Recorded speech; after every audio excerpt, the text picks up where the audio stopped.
jaalalli nama kan birattu iyyuu jechuudha. Jaalalli dhugaan parsantii dhibbaan dhibbatti laphee isaatirraa maddee jennaani osuma beekanuu wallaala nama taasisa. Osuma nama cawaa ta'anuu nama baalagee nama maraatee tokko nama taasisa. Maaliif yeroo sanatti wanti inni si ajaju yookaan keessi keessa waan isin ajaju hin beektanu maaliif nama qabame yookaan jaalala san keessa maddee qofati isiniif hubata jechuudha. Namni illee waan namni namaaf hin hubanne dhukkuba dhukkubsatteerta mana yaala si geessina jedhamuu hin dandeenye illee jechuudha. Jaalala jechuun baay'ee ulfaataadha. Walumaa galatti kun namni ofiisaati waan ofiisaati godhate yookaan waan ofiisaati raawwate miti. Uumama rabbiiti nama kan fiifiyyoo jechuudha.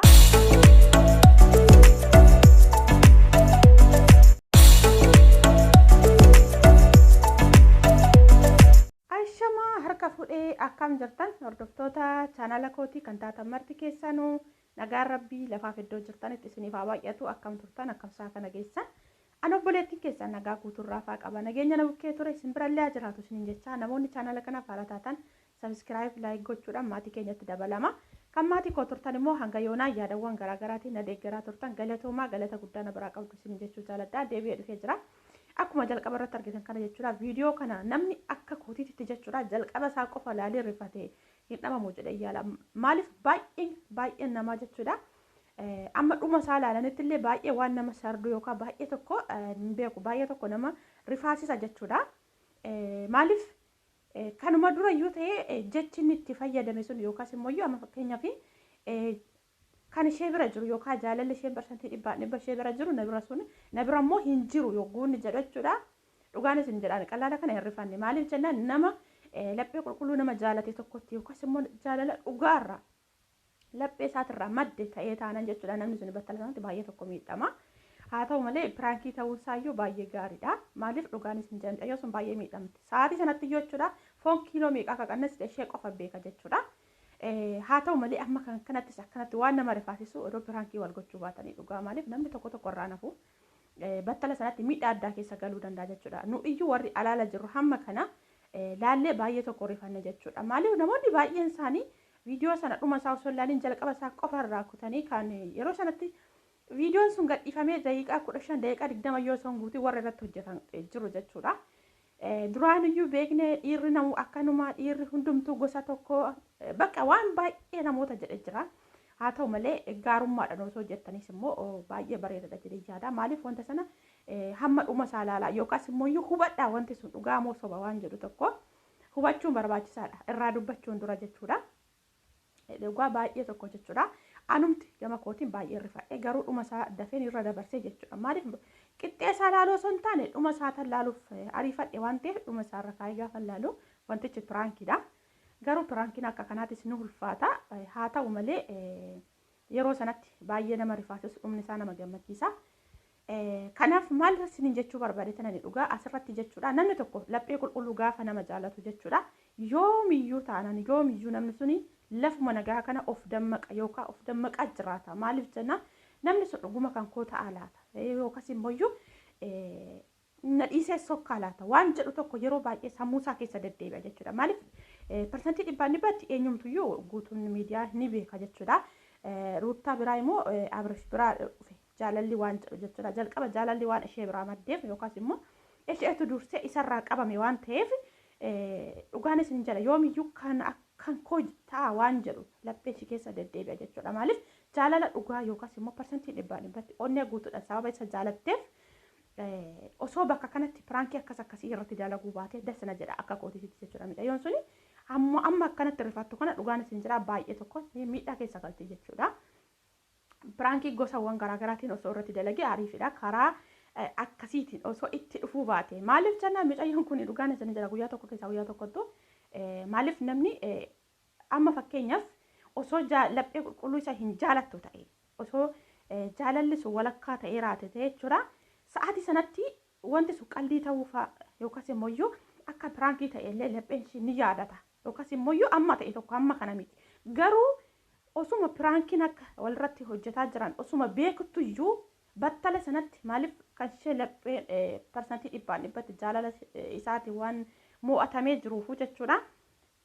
suni ija fuuldura hin dhufu waa'een piraankii sun ija fuuldura hin dhufu maaliif battal isaanitti ni rifatti jechuudha dhuguma itti fakkaata wanti kan jechuudha maaliif laphee qulqulluu waan isa jaalatteef jechuudha jaalalli sun dhuguma ishee biraa madde waan ta'eef jechuudha. Kanas ta'e sana waaqayyo jaalala hamma dhumaatitti nama umurii dheeraa waliin jiraatee ijoollee walirraa godhatee waliin gammadee jiraatu rabbi isaan haa taasisu isaaniif haa dhiisu jaalala dabalee isaan biratti haa irraafatu jechuu jaaladha. Akkasuma viidiyoo kaleessa lakkifame irratti immoo kan adaadaa ishee jechuudha obboleetti haadha isheetiif sarpiraayisii akkasuma uffata baay'ee tokko natti tole achirratti already baay'ee tokko natti tole yookaas baay'ee dasna jedha jechuudha maaliif akka kanatti namni jaalalaan yookaas yommuu maatiin ofiillee akkasitti itti gammadanii tooni amma kana akkanatti nama gammadanii nama wajjin kolfanii taphachuun jechuudha waan guddaa tokko jechuudha maaliif sammuun ishee jechuudha yeroo kamittuu firiidamii qaba jechuudha kana isin jechuun kan koo amma kana maaliif nam tokko jechuudha waan akkanaa keessa miidiyaa kanarrallee hin baanu yookaas immoo waan akkanaa kanatti darbee kan itti of hin ganne jira jechuudha namoonni baay'een ni sodaatu haa ta'u malee adaadaan ishee immoo nama qal'aalee yookaan nama akka ishee ijoollummaatti jirtu sababa taateef waan hundumayyuu ishee hubattee lafa isheen rakkattettis lafa isheen isheetti mari'attettis duukaa deemtee akaanatti wajjin gammaduun baay'ee tokko dasa nama jala namoota baay'eedhaaf illee barumsanii ta'a maaliif namoonni baay'een akkasitti fakkeenya irraa fudhata jechuudha. Amma dheengadda ishee rifaasise kaleessa immoo gammachiisa yeroo akkasumas immoo baay'ee tokko dasna jettee jirti jechuu barbaade tananii viidiyoon sun torbee guuteera garuu already jechaa jiranii haa ta'u malee baay'ee tokko dasna nama jedha baay'ee nama gammachiisa garuu ana asirratti dhaamsin isaaniif dhaamu piraankii akkasii sana osoo inni ishee irratti dalaguu baate isheen illee dalagduuf rakkoo hin qabu isheen illee irratti dalagdee jirti inni illee rifatee jira hamma sana isheen already kan ishee suni piraankiin osuma ta'e iyyuu jechuudha hammas waan nama rifaasisus miti maaliif sababiin isaa maatii koo biraan deema jettee malee soban si jaaladhe yookaan jaalala sobaa miti hin jenne waan ta'eef inni garuu jaalalli sun ishee biraa dhufee amma sana na bukkee hin jiru waan jedhu sun jechuudha dhugaa baay'ee tokko laphee nama madeessa baguma pirankii iyyuu ta'e baga dhugaatti hin jijjiiramini dhugaatti osoo jijjiirama ta'e baay'ee tokko nama jibbisiisa baay'ees namoota baay'eetu isaanitti muufataa ture jechuudha. Maaliif dhugaan isin jira mucayyoo sun yeroo ilaalanitti jechuudha waan kamiyyuu lafa kamittuu jechuudha jira mitiire namni kinoo amma hunqulaalli yoo nama harkaa kufee cabe deebi'aa deebi'uu akkasan itti fakkaata ishee jechuudha yeroo kamiyyuu jechuudha lafa deemte kamittuu kanaaf jaalalli nama kan birattuu jechuudha jaalalli dhugaan parsantii 100% laphee isaatirraa maddee jennaani osuma beekanuu wallaala nama taasisa osuma nama cawaa ta'anuu nama baalagee nama maraatee tokko nama taasisa maaliif yeroo sanatti wanti inni si ajaju yookaan keessi keessa waan isin ajaju hin beektanu maaliif nama qabame yookaan jaalala san keessa maddee qofati isiniif hubata jechuudha. Namni illee waan namni namaaf hin hubanne dhukkuba dhukkubsatteerta mana yaala si geessina jedhamuu hin dandeenye jechuudha. Jaalala jechuun baay'ee ulfaataadha. Walumaa galatti kun namni ofiisaati waan ofiisaati godhate yookaan waan ofiisaati raawwate miti uumama rabbiiti nama kamiifii jechuudha. Jaalalli kanaafu isa keessatti immoo parsantii 100% jaalala dhugaa akka ofii sanatti argachuun immoo ni ulfaata bara kana keessa maaliif kan jaalala fakkeessetuma ilkaaniin kolfaatii duuban immoo nama gaadu baay'ee isaaniitu jira waan ta'eef jechuudha. Jaalala fakkeessee gosoota baay'eedhaan kan namatti dhufu jira.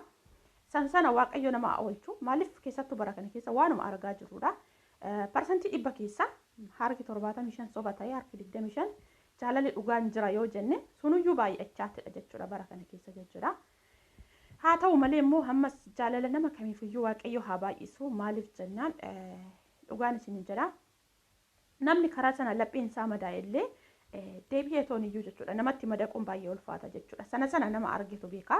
Maaliif jennaani namni tokko parsantii 100% nama sana jaalatee namni sun immoo jaalala fakkeessaa yookaan jaalala sobaatiin umurii isaallee caarraa isaallee sa'aatii isaallee jalaa gubataanan namni sun dhuma sarra gaafa namni sun dhiisee biraa sokku dhugaan isin jedha miidhama haga takku yookaas immoo ammana jedhamee hin lakkaawwamne miidhama namni sun bakka namni dhiira ta'ee yookaan surree uffatee dachee kanarra deemu dhiirri hundumtuu wal fakkaataa itti fakkaata yookaan nama miidhamee arge tokko yookaan nama miidhaa jaalalaatiin qabamee darbe tokkotti jechuudha.